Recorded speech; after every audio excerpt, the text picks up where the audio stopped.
Hello, sorry we were so rudely interrupted. We are in the middle of chapter 35, and then we will read chapter 36, and we will be finished A Place Called Perfect. All right, so I know you're in here, Edward Archer, she shouted. You won't get away with this. My dad and William are on their way. You're on your own, Violet, the twin laughed, his voice echoing around the tombstones. Aren't you afraid?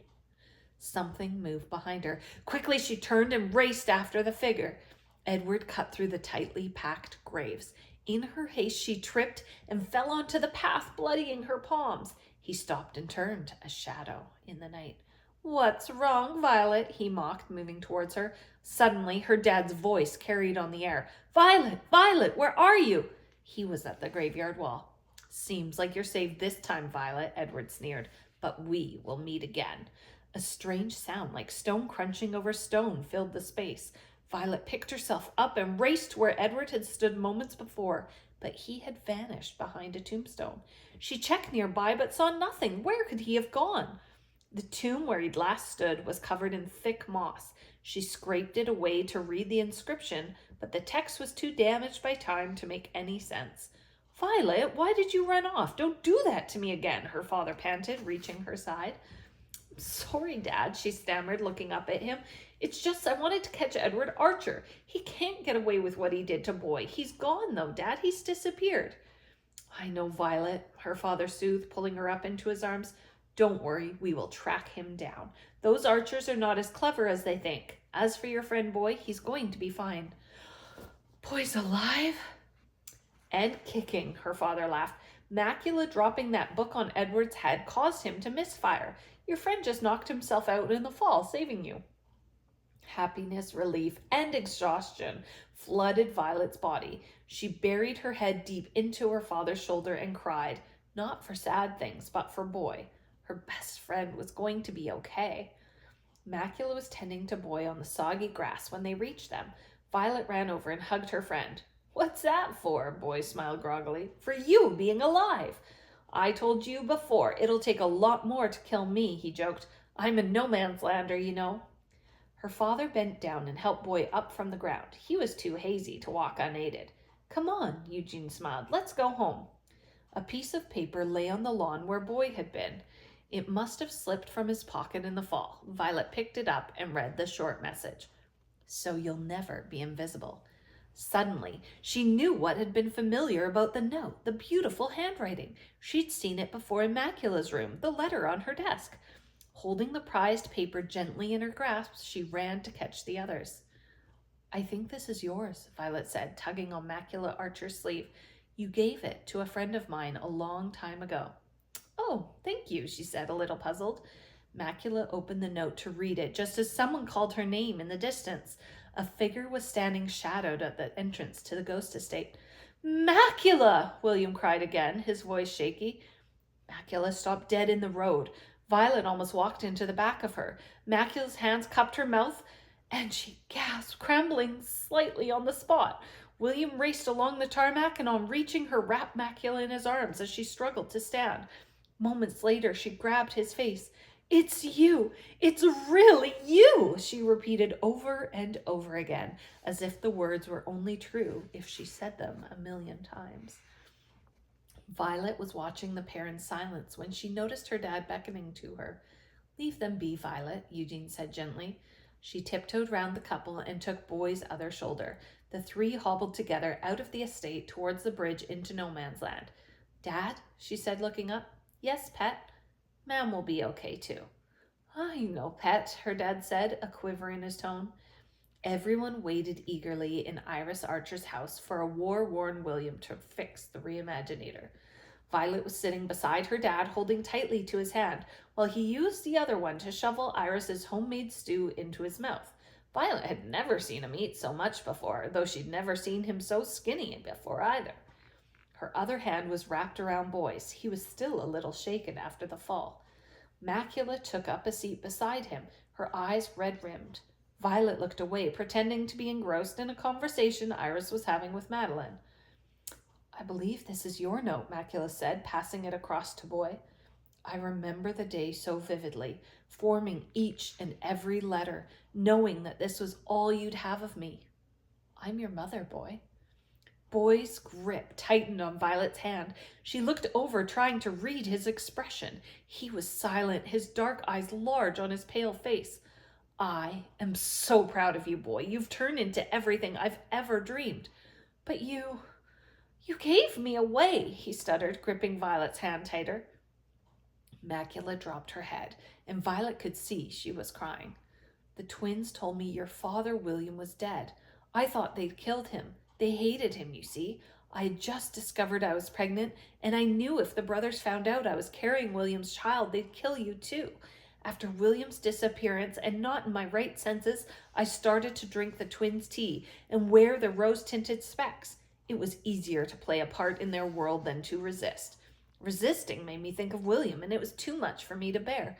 They weren't able to take my imagination, I suspect. When I look back now, as I could still think for myself, but grief took my mind from me. For a while, at least. And then one day, I found the wooden glasses in the Archer's Emporium. They looked so different to the rest of the specs that I tried them on and discovered the real horror the twins had created. She stopped for a minute. Macula was shaking as though the memories were all too much. Violet squeezed Boy's hand, longing for him to say something to ease his mother's pain. I went to No Man's Land looking for William, but nobody had seen him, and so I believed the twins' story. I believed he died. Macula wept, so I hid myself imperfect, hoping nobody would notice you growing inside of me. And when it was time, I hid you in secret. The moment I held you, my life made sense. You were in it, you and... She stopped and looked into Boy's eyes. I knew of the orphanage from my trip to No Man's Land. It was the only way I had to protect you from the twins. So I gave you up. Her eyes welled again. And then I surrendered to them. I knew it was the only way I could stop myself from contacting you. If they found out you existed, they'd kill you. Giving myself up to them was the only way I could ensure you were kept secret, stayed safe. I thought of you every day. I wrote to you every day. She did, Violet whispered. I saw the letters. I am so sorry, boy, Macula said as the tears spilled down her cheeks. She reached across to him. Boy hesitated for a minute and then held out his hand. Macula took it in hers and kissed it, and then she moved closer and wrapped him in a hug. Boy squeezed Violet's hand one last time and then let it go. She watched as tears filled her friend's eyes, and then he closed them and buried his head deep into his mother's embrace. Violet looked away. She was teary now, too. Her mother was in the corner of the room, busy chatting to Iris and Madeline about baking and a new recipe she'd just discovered. Violet was silently willing William to fix the reimaginator when suddenly the kitchen door swung open and William walked in, looking tired but happy. Rose, he said with a smile, would you mind following me? I have a few books I'd like to discuss with you for our next book club. Oh, Rose said, turning away from Iris. That's very kind of you. We're always looking for new suggestions. Her ma'am dusted off her apron and followed William from the room. Violet and her dad looked at each other. Neither spoke or moved or even took a breath. It seemed like an eternity as the sucking noises seeped in under the kitchen door. And then loud snoring filled the room and Violet's heart beat faster. After what felt like an age, there was movement in the hall outside. Violet stood up from the table as the kitchen door opened. Rose Brown stood in the doorway, tears streaming down her face as she searched the room for her family. Violet raced to her mother as Eugene pushed back his seat and stood up. Rose opened her eyes and Violet flung herself into them. Moments later, her dad was by their side, wrapping them both in a huge bear hug. Welcome back, Rose, Eugene said, kissing her forehead. I miss you, ma'am, Violet choked. I thought I'd never... Shh, Violet, her mother soothed. I'm back now, and I'll never leave either of you again. Ma'am, Violet said, pulling back from her embrace. Yes, Rose whispered. Promise me you'll never join another book club. Everyone burst into laughter, as if a weight had been lifted in the room. When the mood settled, Macula stood up from the table.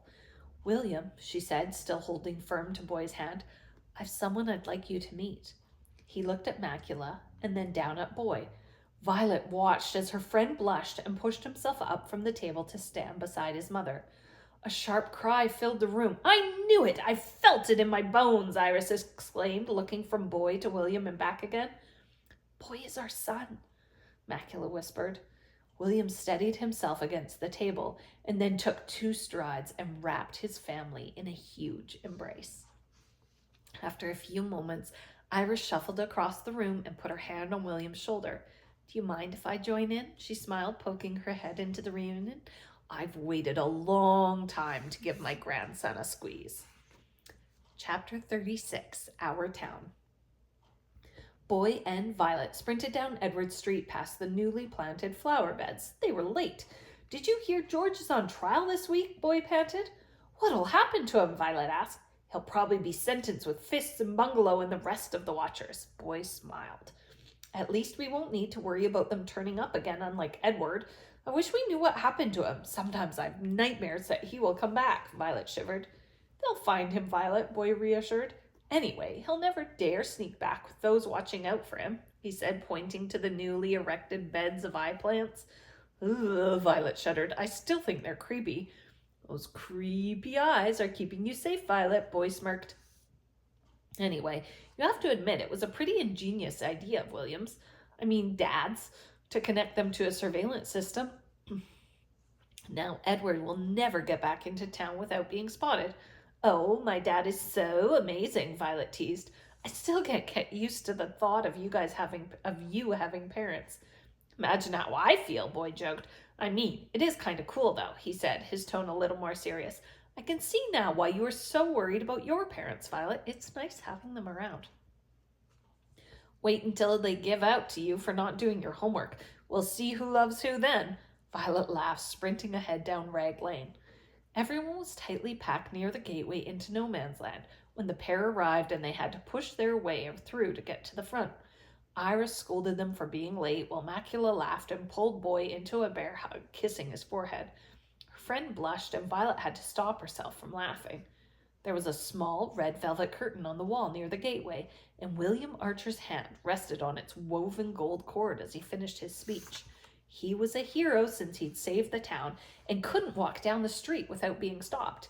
He was movie star famous, Boy often boasted. "And now, let us break down the boundaries that divide us," William said proudly. A man in a yellow hard hat picked up a huge hammer and belted the gateway wall.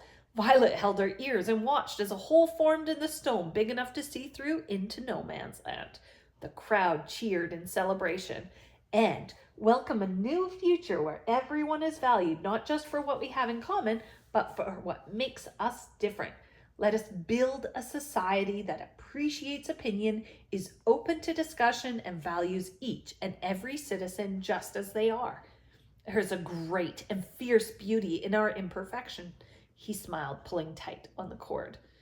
The curtains glided gracefully apart, revealing a marble-engraved plaque. "Welcome to town." The crowd erupted at once. "Town? What kind of a name is that?" Boy smirked. "You can't talk," Violet laughed.